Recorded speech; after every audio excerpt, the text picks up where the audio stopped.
Hello learners, एक बार फिर से आपको बहुत बहुत स्वागत है ज्ञानश्री क्लासेस के यूट्यूब चैनल पर।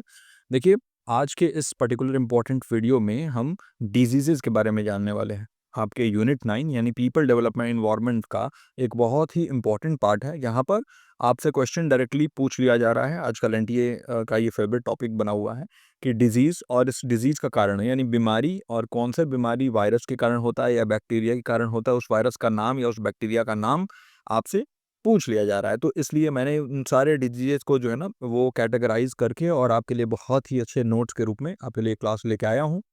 एग्ज़ामिनेशन बहुत पास है आपका, बहुत ज़्यादा अब टाइम नहीं बचा हुआ है एग्ज़ामिनेशन में, तो इसलिए ऐसे वीडियोज़ जो है आप बिल्कुल मिस मत करिए और ज़्यादा से ज़्यादा अपने दोस्तों के साथ शेयर करिए। देखिए, एनवायरनमेंट लिंक्ड डिजीज़ेज़ यानी कि ऐसी बीमारियाँ जो कि पर्यावरण से जुड़ी हुई हैं।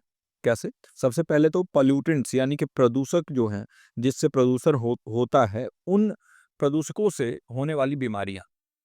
तो आपको पता है कि प्रदूषण जैसे एयर पॉल्यूशन भी हो सकता है, वाटर और सॉइल पॉल्यूशन भी हो सकता है ना? यानी कि वायु प्रदूषण, जल प्रदूषण और मृदा प्रदूषण।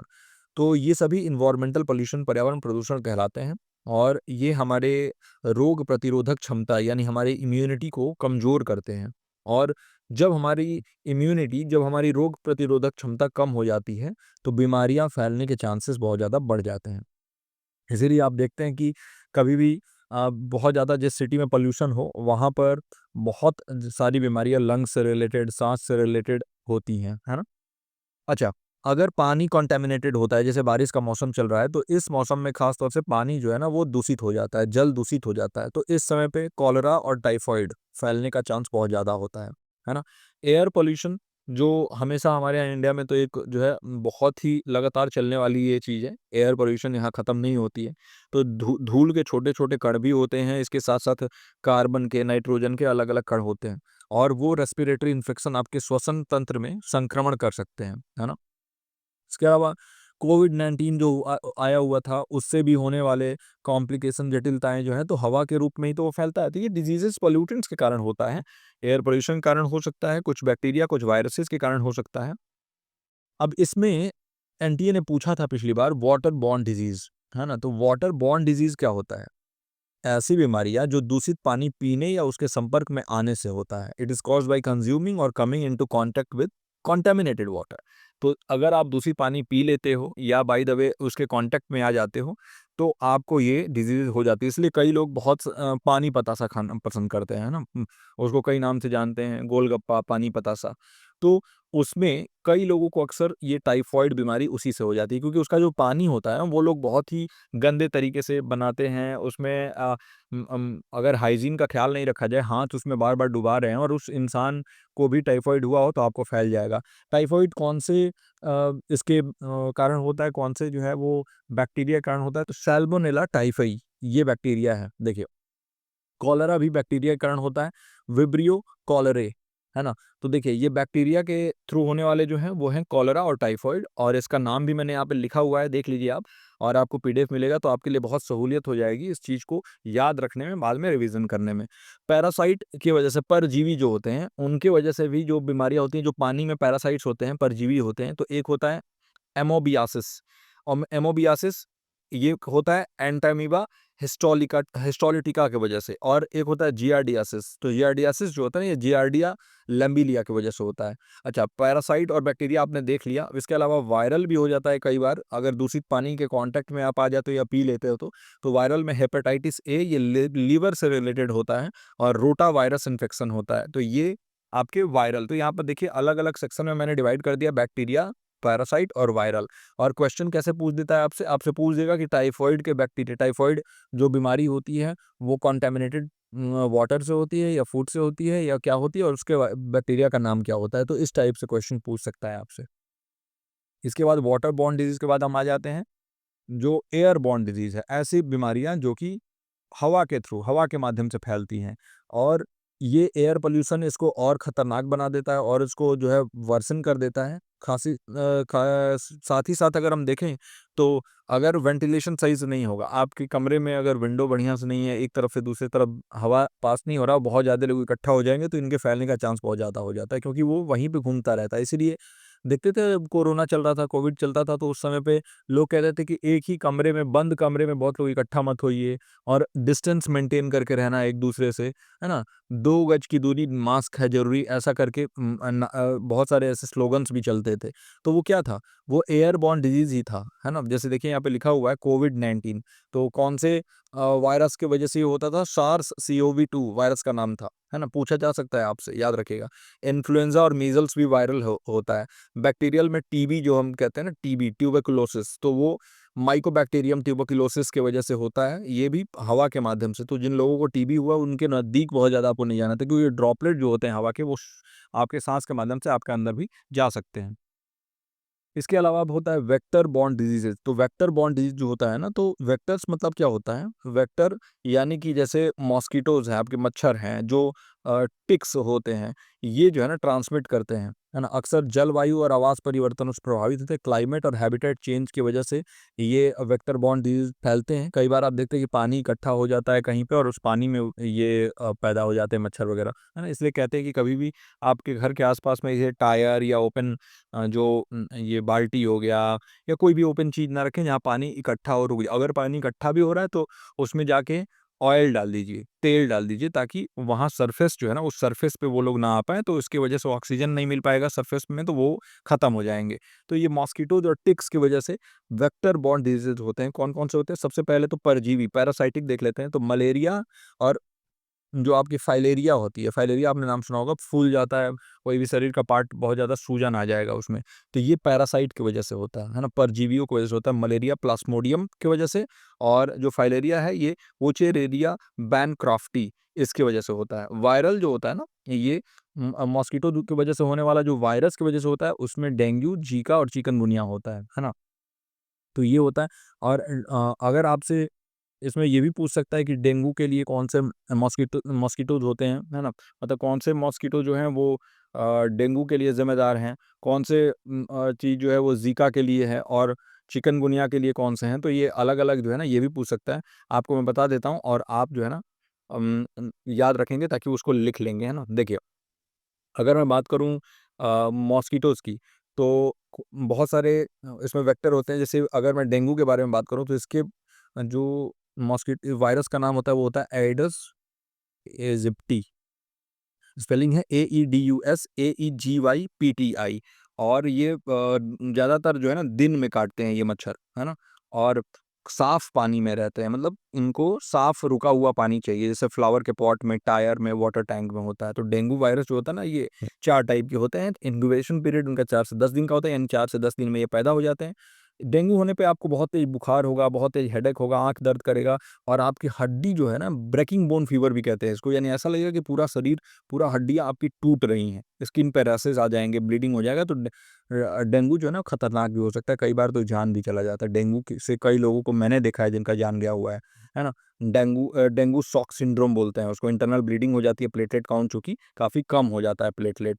ज़ीका जो है ना, ये वायरस अलग है। ज़ीका वायरस जो है वो आपका कई बार जो है ना, वो ब्रेन डैमेज कर देता है नए बच्चों में, तो ये ज़्यादा प्रेग्नेंट वुमेन को फैलने का चांस होता है। इसमें अभी तक इसके लिए कोई ट्रीटमेंट नहीं आया है। चिकनगुनिया जो है, चिकनगुनिया वायरस का ही नाम है, तो उसकी वजह से होता है। और इनसे प्रिवेंशन करने के लिए ठहरा हुआ पानी आप हटाइए, कहीं भी रुका हुआ पानी है, मॉस्किटो रिपेलेंट का इस्तेमाल करिए, फुल स्लीव के शर्ट या पैंट पहनिए, और मॉस्किटो नेट लगा के रखिए, यही कर सकते हैं। और अपने आस-पास में जो है वो फॉगिंग करवाइए, मच्छर भगाने के लिए वो सब पाउडर वगैरह का छिड़काव होता है। अच्छा, बैक्टीरिया के बारे में अगर बात करें वेक्टर बॉर्न डिजीज़ में, तो लाइम डिजीज़ जो होता है ना, ये बोरेलिया बर्गडॉर्फेरी की वजह से होता है, ये बैक्टीरियल इन्फेक्शन है आपका। तो वेक्टर बॉर्न डिजीज़ में ये आ जाते हैं, जो कि मच्छर या टिक्स की वजह से होते हैं। सॉइल बॉर्न डिजीज़ भी बहुत हैं, बहुत सारे ऐसे डिजीज़ हैं, बहुत सारी ऐसी बीमारियाँ हैं जो कि मिट्टी की वजह से फैल जाती हैं। सॉइल बॉर्न, हमें ये अभी तक कई लोगों को जो है ना, ये डाउट रहता है कि जो टेटनस है, टेटनस का नाम सुना होगा, टीटी का इंजेक्शन ले लेते हैं भई, लोग कहते हैं ना टीटी का इंजेक्शन लेना है ये।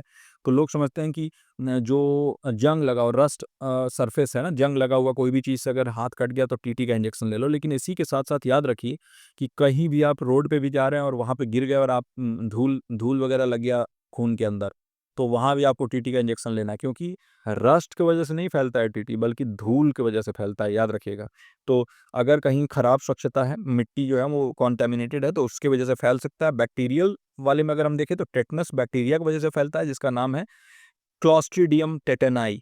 और एंथ्रैक्स जो है ना, ये बैकुलस एंथ्रेसिस की वजह से फैलता है। तो ये 2 बीमारियां हैं, टेटनस और एंथ्रैक्स, और ये बैक्टीरियल होती हैं। तो टेटनस आपको समझ में आ गया कि वो मिट्टी का डिजीज है, ना कि जंग लगा हुआ आयरन का, है ना।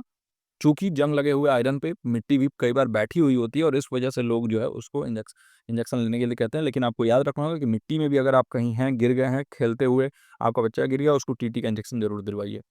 पैरासिटिक परजीवी जो है ना, इसमें हुक वॉर्म इन्फेक्शन होता है, जो कि मिट्टी की वजह से होता है। और ये एंसिलोसोटोमा डुओडेनल, थोड़ा सा नाम इसका कॉम्प्लिकेटेड है, तो देख लेंगे, याद रखेंगे, ये पैरासाइट की वजह से होता है। अब देखिए जूनोटिक डिजीज, जू मतलब क्या होता है, आपको मालूम है ना। जू मतलब चिड़ियाघर जो होते हैं। तो जो जानवरों की वजह से बीमारियां फैल जाती है ना, इसको हम कहते हैं जूनोटिक डिजीजेस, है ना।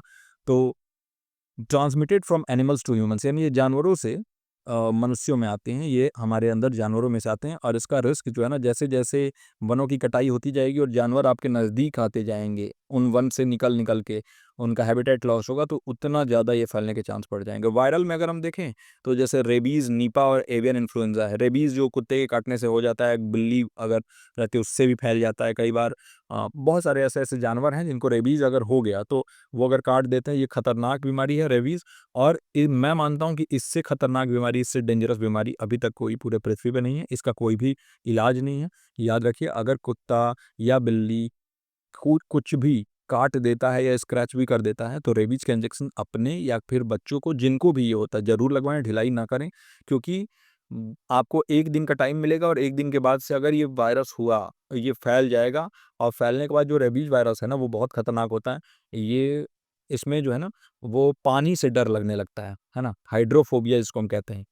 तो हाइड्रोफोबिया हो जाता है, और हाइड्रोफोबिया होने की वजह से जब भी पानी पीने के लिए मन करेगा किसी का, जो मरीज है जिनको हो गया है रवि, वो पानी उनके मुंह में जाते ही मसल उनका ऐसा कॉन्ट्रैक्ट होगा, ऐसा लगेगा कि उनको कोई झटका लग गया, पानी वो पी ही नहीं पाएंगे, और इस वजह से उनकी मौत हो जाती है, पानी ना पीने की वजह से। तो बहुत खतरनाक बीमारी है ये। और कई बार वो कुत्तों की तरह भौंकने लगेंगे, ऐसा बिहेव करने लगेंगे, क्योंकि ब्रेन को डैमेज कर देता है। ये नीपा वायरस है, ये भी खतरनाक है, और एवियन इन्फ्लुएंजा है। तो जो भी जानवरों से आने वाली बीमारी है ना, बहुत खतरनाक होती हैं।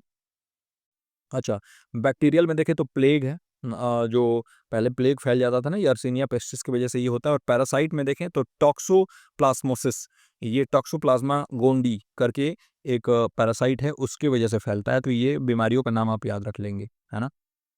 अच्छा, environmental triggers for disease emergence, कई बार ऐसा होता है ना कि डिजीज एक ही बार जो है ना वो शूट कर जाते हैं। देखिए अभी भी कोविड काफ़ी तेज़ी से बढ़ रहा है इंडिया में, भारत में। क्यों हुआ है? देखिए क्लाइमेट चेंज उसका एक बहुत बड़ा कारण है। फिर से वापस से कोरोना के केसेस आने लगे हैं। क्यों? देखिए जलवायु परिवर्तन हो रहा है। जैसे गर्म क्लाइमेट बनेगा, और उस वायरस को रहने के लिए एक उपयुक्त टेम्परेचर, एक उपयुक्त जो है टेम्परेचर मिलेगा, वैसे ही बहुत तेज़ी से फैलने लगता है। इसलिए आप देखते हैं कि जब भी बारिश का मौसम आता है, तो डेंगू फैलने के चांसेस बहुत तेज़ बढ़ने लगते हैं, और ख़ासतौर से दिल्ली वगैरह शहर में, है ना? तो ये जो है ख़ासतौर से आपको ध्यान रखना होगा कि एनवायरमेंटल ट्रिगर हो जाता है, डिजीज़ इमर्ज होते हैं जब एनवायरनमेंट में कोई बदलाव होता है। तो क्लाइमेट चेंज से क्या होता है कि वेक्टर रेंज का विस्तार होने लगता है। जैसे मॉस्किटोज़ वगैरह, ये बारिश होने की वजह से काफ़ी ज़्यादा रुका हुआ पानी आने लगता है, और इस वजह से बहुत तेज़ी से डेंगू फैल जाता है। शहरीकरण हो रहा है, तो इससे जो है पानी का ठहराव भी बढ़ता जा रहा है, क्योंकि बहुत कंक्रीट का इस्तेमाल हम कर रहे हैं, तो पानी रुक जाता है। मिट्टी में पानी रहता नहीं है, लेकिन अगर कंक्रीट में देखेंगे तो रुका पानी रहता है। और इसी के साथ-साथ खराब स्वच्छता की वजह से भी ऐसा होता है। साथ ही साथ वनों की कटाई आप करेंगे, तो एनिमल रिज़र्वर के नज़दीक आप आ जाएँगे। पशु जलाशय जो हैं उनके करीब आप आ जाते हैं, और वहाँ से भी बहुत सारी बीमारियाँ फैलने के चांसेस होते हैं। तो ये सभी एनवायरमेंटल ट्रिगर्स हैं, इनकी वजह से बीमारियों के फैलने के जो चांसेस हैं वो बहुत तेज़ी से बढ़ जाते हैं। इसी के साथ-साथ पर्यावरण में जो प्रदूषण है, उनसे भी हमारे हेल्थ पे बहुत सारा प्रभाव पड़ता है। जैसे हैवी मेटल है ना? हमारे पानी में आर्सेनिक और लेड का मिलना, तो इससे आपको तंत्रिका संबंधी, प्रतिरक्षा संबंधी विकार हो जाते हैं, इम्यून डिसऑर्डर, न्यूरोलॉजिकल डिसऑर्डर हो जाता है, कैंसर तक हो जाता है हैवी मेटल के होने से। इसीलिए लोग आजकल आरओ का पानी ज़्यादा पीने लगे हैं, तो ये होता है। अगर आपके वायु में प्रदूषण है तो इससे अस्थमा, ब्रोंकियाइटिस और जो हृदय संबंधी बीमारियां हैं इनके बढ़ने के चांसेस काफ़ी ज़्यादा हो जा रहे हैं। और जल प्रदूषण अगर देखें तो जो संक्रामक और पुरानी बीमारियों का प्रसार है ये बढ़ता हुआ जा रहा है। क्रोनिक डिजीज़ हैं ये स्प्रेड हो रहे हैं। अगर हम वाटर पॉल्यूशन की वजह से देखें तो ये इस इनकी वजह से। और साथ ही साथ हमने ऑलरेडी डिस्कस कर लिया है कि कौन-कौन से पैरासाइट, बैक्टीरिया, वायरस की वजह से कौन-कौन सी जो है वो बीमारियाँ फैल जाती हैं। जैसे कोविड-19 का सार्स-CoV-2 वायरस है, जैसे आपके टेटनस के लिए है। और इसके अलावा हमने देखा जो टाइफॉइड के लिए बैक्टीरिया है, साल्मोनेला टाइफी। तो ये सभी नाम आप याद रखेंगे ना। मॉस्किटो जो डेंगू के लिए है, एडिस एजिप्टी। तो ये आपको नाम याद रखना है, ये आपके एग्जामिनेशन में डायरेक्टली पूछा जा सकता है। तो मैं आशा करता हूँ कि आज का ये शॉर्ट मैराथन सेशन आप डिजीज़ेज़ को कवर कर लिया इसने, और सारे आपके डाउट्स डिजीज़ से रिलेटेड जो है वो कंप्लीट हो चुके होंगे। फिर भी अगर कोई डाउट रह जाए तो आपका डिस्कशन ग्रुप बिल्कुल ओपन है टेलीग्राम पर। और वो बहुत ही उसमें जो है ना कम लर्नर्स जुड़े हुए हैं, और जो भी उसमें जुड़ा है उसको बहुत बेनिफिट मिलता है। अगर आप यूट्यूब पे हैं लेकिन सीरियस लर्नर हैं, जुड़ना चाहते हैं, तो आप कमेंट में लिखिए, मैं आपको लिंक दूँगा, लिंक के थ्रू आप जुड़ सकते हैं मेरे उस वाले ग्रुप से। बाकी हमारा टेलीग्राम ग्रुप तो ज्ञानस्थली क्लासेस के नाम से है ही, उसको आप फॉलो कर ही सकते हैं टेलीग्राम चैनल को। इस पर्टिकुलर इम्पोर्टेंट वीडियो में इतना ही, और मैं मिलता हूँ आपसे अगले इम्पोर्टेंट वीडियो के साथ। टिल देन आप अपना और अपनों का ख्याल रखिए। नमस्कार।